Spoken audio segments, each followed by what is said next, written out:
तुम कह रहे हो। विंध ने कहना चालू करा देवऋषि नारद के सामने, जब विंध ने अपना बखान करना प्रारंभ करा कि मैं इतना विशाल पर्वत हूं, मेरे पास सारी औषधियां हैं, मेरे पास में रतन भरे पड़े हुए हैं, मेरे पास में माणिक भरे पड़े हैं, मेरी सुख, मेरे पास में अपार औषधि और सुख है।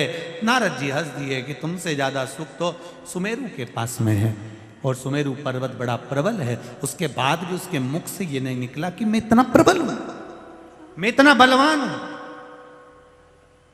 मैं इतना प्रखर। कभी कभी शिव पुराण कहती है, अपने मुख से अपना गुणगान कभी ना करिएगा, कभी ध्यान रखिए। आप दूसरे की बड़ाई करिए। हमारे यहां तो श्री कृष्ण भगवान का चरित्र कहता है, यशोदा नाम का अर्थ ही यश ददाती इति यशोदा। यशोदा नाम में भी यश दिया है यशोदा जी ने, दूसरे को यश दिया तो यशोदा जी का नाम पड़ा कि ये दूसरे को यश देती है। गोपियां बुआरी काटती है उनको यश दे देती है, जो दूध निकाल रही हैं उनको यश दे देती है, जो घर संभाल रही हैं उनको यश दे देती हैं। शिव महापुराण की कथा करिए, आप भी यश देना प्रारंभ करिए, आपको यश मिलेगा। आप दूसरे की अगर बड़ाई कर सकते हो तो दूसरा आपकी बड़ाई जरूर करेगा। पर एक बात याद रखना कि कोई व्यक्ति तुम्हारे पास में आकर किसी की निंदा कर रहा है, बहुत सावधानी से सुनना। अगर कोई व्यक्ति किसी दूसरे व्यक्ति की तुम्हारे पास में आकर निंदा कर रहा है तो यह मानकर चलना कि यह व्यक्ति दूसरी जगह जाकर तुम्हारी भी निंदा जरूर करेगा, ये निश्चित है। इसलिए सावधान हो जाओ, थोड़ा सा ध्यान रखना जरूरी है। अगर कोई निंदा कर रहा है और तुम सुन रहे हो तो तुम तैयारी रख लेना, ये तुम्हारे पास में जब दूसरे की आकर निंदा कर सकता है तो ये तुम्हारी निंदा भी दूसरी जगह जाकर कर सकता है। थोड़ा तैयारी रखिए, थोड़ा सा ध्यान रखिए, थोड़ा सा ध्यान रखकर चलिए। बिल्कुल मत आना निंदा में कि ये साहब ऐसा ऐसा ऐसा। ये बहुत लोग आते हैं जिस समय पर आप प्रतिष्ठा के पद के ऊपर जब चढ़ते हो तो लोग आपके पास में आकर खूब लोगों की बात कहेंगे, उसने तुम्हारे लिए ऐसा कह दिया, उसने ऐसा कर दिया, क्यों साथ देना, एक काम मत करो उसका, उसने ऐसा करा था, उस समय पर ऐसा बोल दिया था। नहीं नहीं नहीं, जब ये उसकी निंदा तुम्हारे पास कर सकता है तो तुम्हारी निंदा भी ये कहीं ना कहीं जाकर जरूर करेगा। सावधान हो जाओ, चुगल चोटों से बचो। ये जितना निंदा करेंगे ये दूसरी जगह तुम्हारी करेंगे, इनके बिल्कुल चक्कर में मत आना। कोई कह दे नहीं तुम्हारे लिए उसने ऐसा बोल दिया, तुम्हारे लिए वैसा बोल दिया, ये दूसरी जगह जाकर तुम्हारी निंदा करेगा कि वो तुम्हारे लिए ऐसा बोल रहे थे। इनको पहचानो, ये बहुत बड़े बड़े भेरू हैं, इनको जानना पड़ेगा। जब तक आप अपने कानों से नहीं सुन लो, जब तक आप अपनी आंखों से नहीं देख लो, तब तक विश्वास मत करना कि व्यक्ति ऐसा है। कोई किसी की बुराई करे, पहले उसको परखो, पहले उससे मिलो, पहले उससे एक बार जाकर बैठकर बात करो कि व्यक्ति ऐसा है क्या।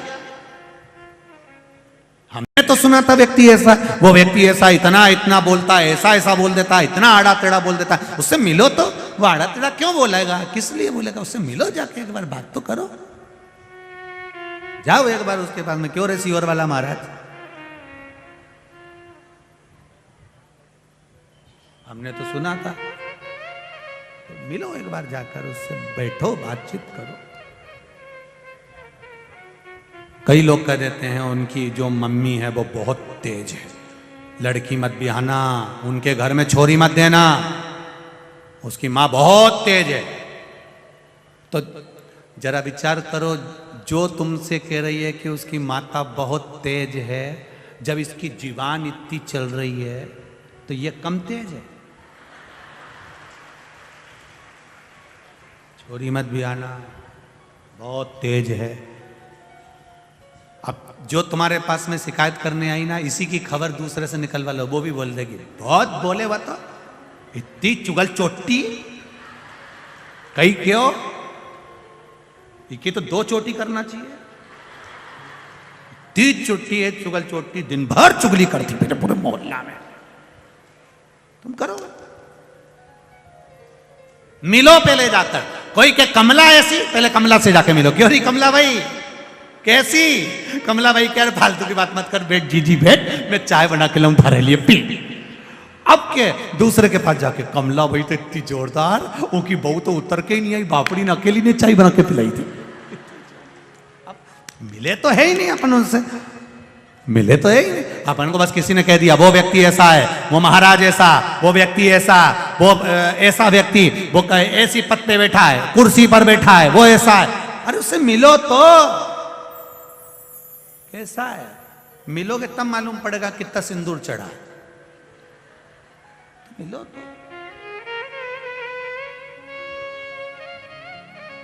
मालूम ही नहीं पड़ा, कहीं कहीं का भेरू नया नया है। अब बिंद को जाकर कह दिया नारद जी ने कि सुमेरु ऐसा है। बिंद को लग गया और बिंद ने कहा दिया सुमेरु ऐसा, हाँ मुझ में कोई बल नहीं। नहीं, हंस दिए, मुस्कुरा दिए, थोड़ी ठिठोली कर दी, और जैसे ही हंसे बिंद को बुरा लग गया। बिंद ने शिवलिंग का निर्माण करा पूजन करने के लिए आतुर।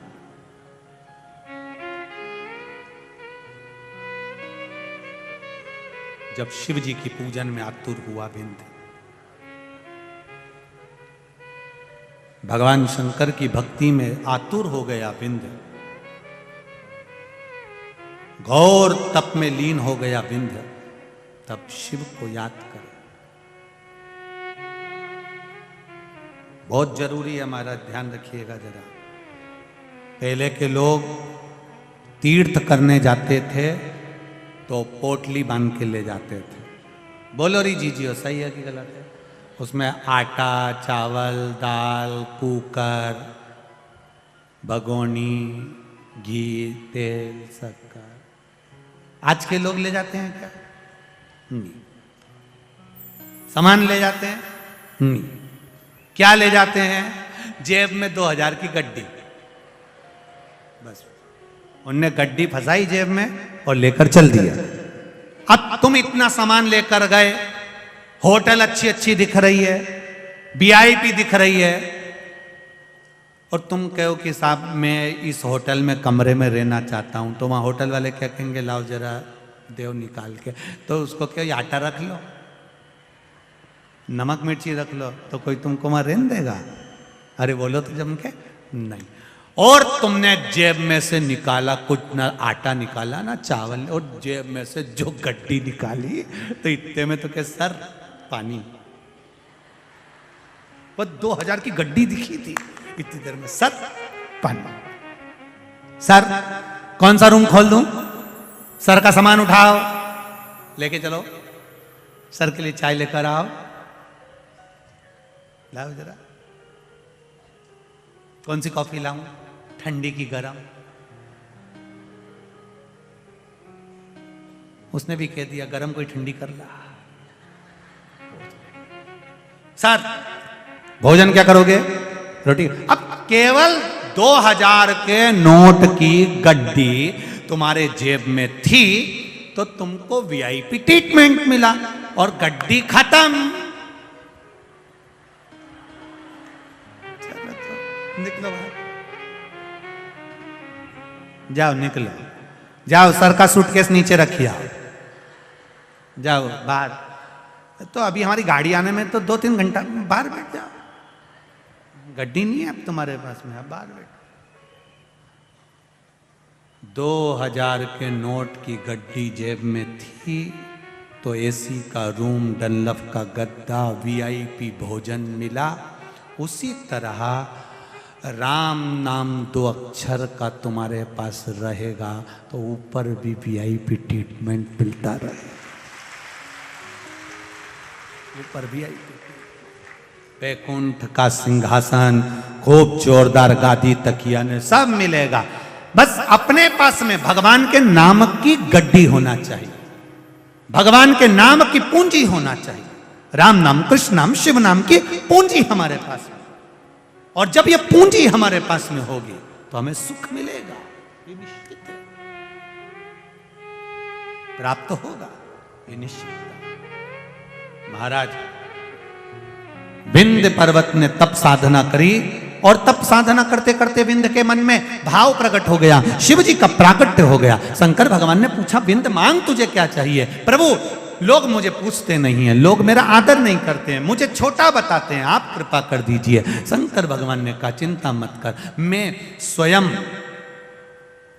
परमेश्वर लिंग के रूप में जो तूने शिवलिंग का निर्माण करा है, इसी शिवलिंग में मैं परमेश्वर लिंग के रूप में विराजमान होऊंगा। और भगवान परमेश्वर शिवलिंग के रूप में विराजमान हो गए। जब उस समय पर मानधाता राजा ने फिर तप किया और राजा मानधाता ने तप किया, तब तप साधना से भगवान शंकर उस राजा मानधाता के तप के बल पर मां नर्मदा जी ने ओम नाद करना प्रारंभ करा और नर्मदा जी यहां पर ओम रूप में आकर प्रवाहित हो गई, तो इसका नाम ओमकारेश्वर।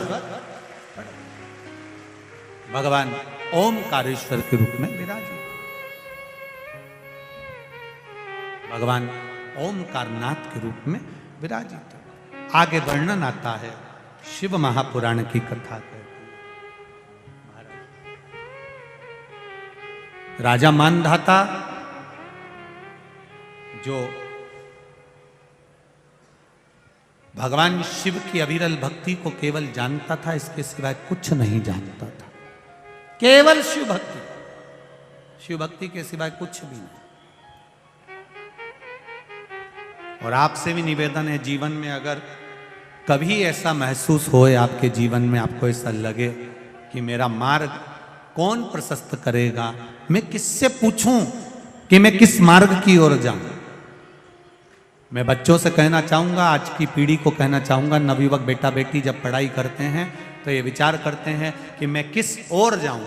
हमारा निवेदन है, आपका दिल जहां कहे, आपका हृदय जहां कहे कि मुझे ये पढ़ाई करना है, दिल आपका जो गवारा कहे कि मुझे डॉक्टर बनना है, कि इंजीनियर बनना है, कि कलेक्टर बनना है, कि आईएएस ऑफिसर बनना है, आपकी जो दिल कहता है आप उस पथ पर चलो और मेहनत दिल से करो, महादेव को साक्षी बनाकर करो, तो उसका फल अवश्य प्राप्त निश्चित। मैंने तेरे ही भरोसे ओ बाबा, तेरे ही भरोसे हवा बिच उड़ती जावांगी, बाबा डोर तो छड़ी ना मैं कड़ी जावांगी, भोले मैं तेरी बदन, शंभो मैं तेरी बदन, हवा बिच उड़ती जावांगी, बाबा डोर हथों छड़ी ना मैं कड़ी जावांगी। राजा मानधाता तप करे, भगवान शिव का जब तप करा तब माता नर्मदा जी ने आकर राजा मानधाता को दर्शन दिया। मां नर्मदा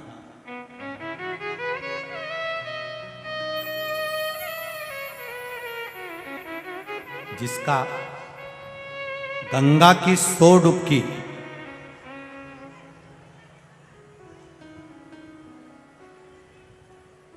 गंगा की 100 डुबकी, यमुना जी की 1000 डुबकी, क्षिप्रा जी की कई डुबकियां और नर्मदा जी का केवल मात्र दर्शन जीव को तार देता है, केवल दर्शन। और भाग्यशाली हो इंदौर वालों, आप सब बड़े किस्मत वाले हो जो मां नर्मदा जी का जल, आप नर्मदा तक नहीं जा पाते तो नर्मदा मैया का जल अपने इंदौर में आता है और आप रोज पान करें, भाग्यशाली।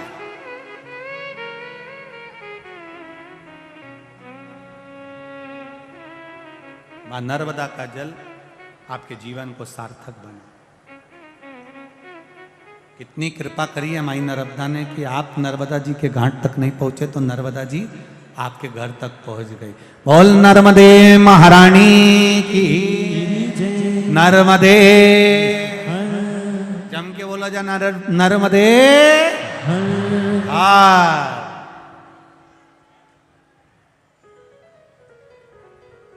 मां नर्मदा की कृपा, मानधाता के सामने मां नर्मदा जी आकर खड़ी हो गई।